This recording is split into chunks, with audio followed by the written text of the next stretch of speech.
JNN students, welcome. So, today we are going to start the second part of the Rain on the Roof by Curtis Kinney. So, let's read the chapter. But before the chapter, I just want to show you the video. Through this video, you can realize that the different people have the different thoughts about the rain. So here the Curtis Kinney have the different thought, and now let's see in the video. So there's a lots of things, lots of desire, lots of thoughts. The people have the lots of memories the people have for the rain. So let's share the few.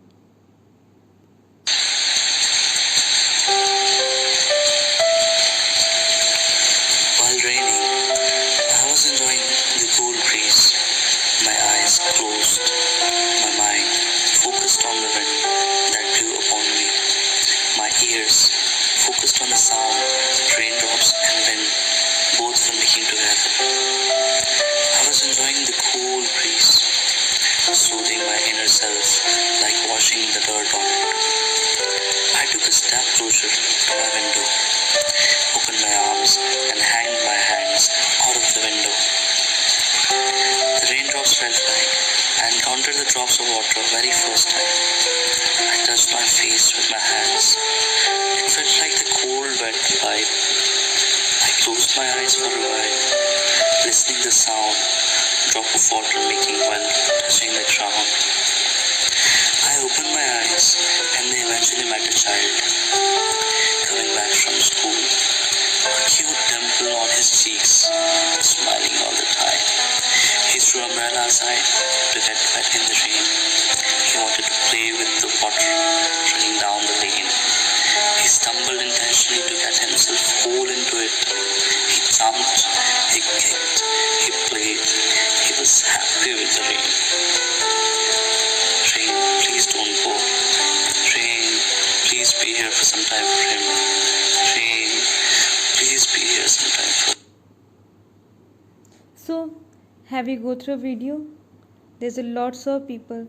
It's up to us that how we cherished our time, how we cherished what the things around us.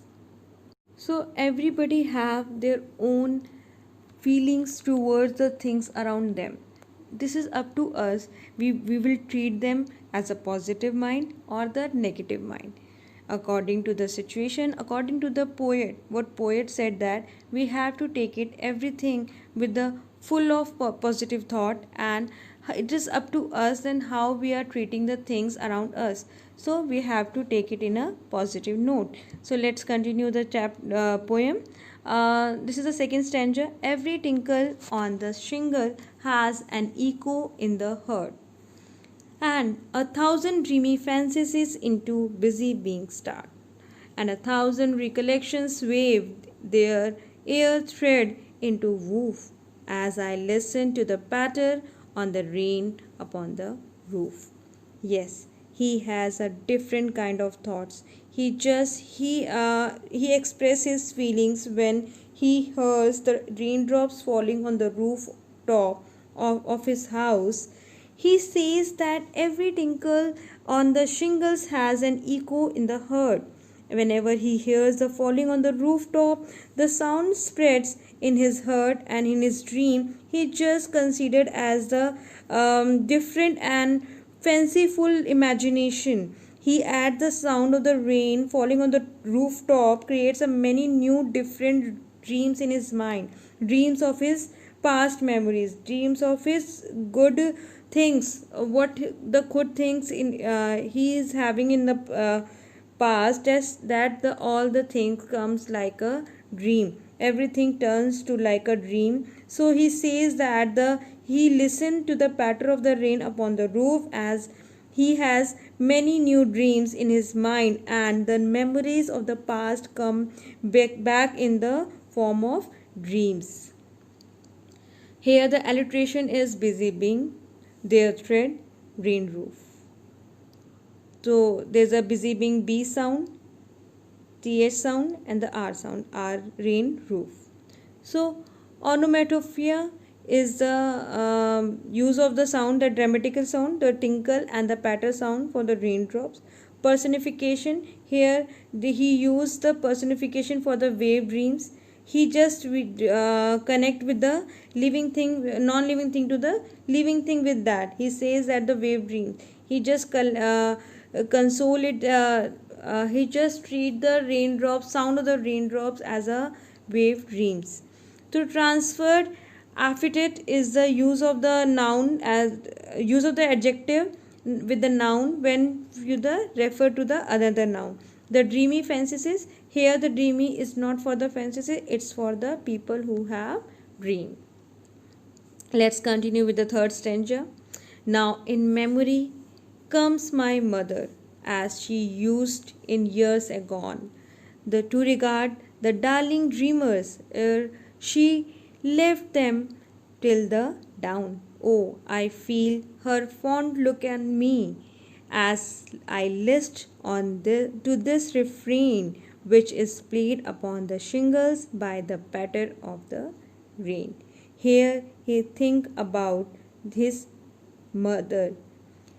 Here the air is the told of the this is the poetic word. Air means is the before, so dawn means is the daybreak, and the refrain means here is the repeated of the part of the song of the poem, means everything is repeated. It's sound of repeated of the all the thoughts, all the sounds of the rain.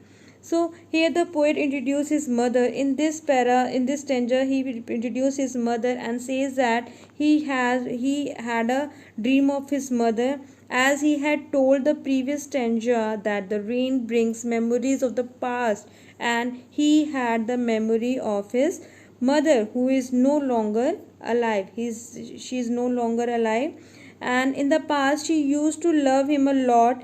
She used to consider him the darling, and she would let him sleep till daybreak. So here the dawn is means a daybreak. So he told, he just remembered that the how his mother treated him and how she cherished and loved him, and the poet can still feel that his mother is looking at him as he listened the song made by the raindrops falling on the rooftop of his room. The sound of the rain makes him correlate his past with his present. That is why the poet is moved by the sound of the raindrop in the shingles of his room. Whenever he hears the sound of it, bring back to his memory of the past, and he reminded of his mother. He reminded all the good things which he had ever lived. So in this stanza, the alliteration is that memory my mother is the M is repeating sound, darling dreamer D. So onomatopoeia is the word is that the imaginary or there is a pattern. Again here is he used the pattern. Here the poetic device use that alliteration. I explained you in the every stanza have the alliteration words.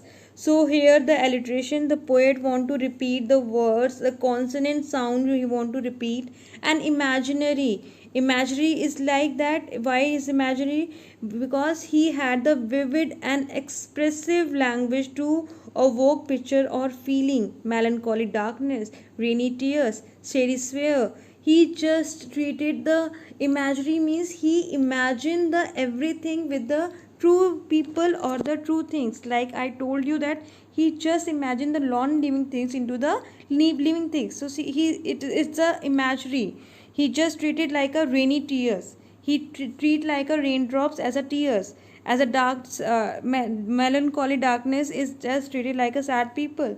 So here is the poetic device is imaginary. And the repetition means here he's used the patter sound every time, or the raindrops. He every stanza he used the raindrop sound, the sound, the words are uses in every stanza. So here the repetition. I hope you got the poem and the theme of the poem which the poet wants to correlate with you. Thank you so much for listening and watching me.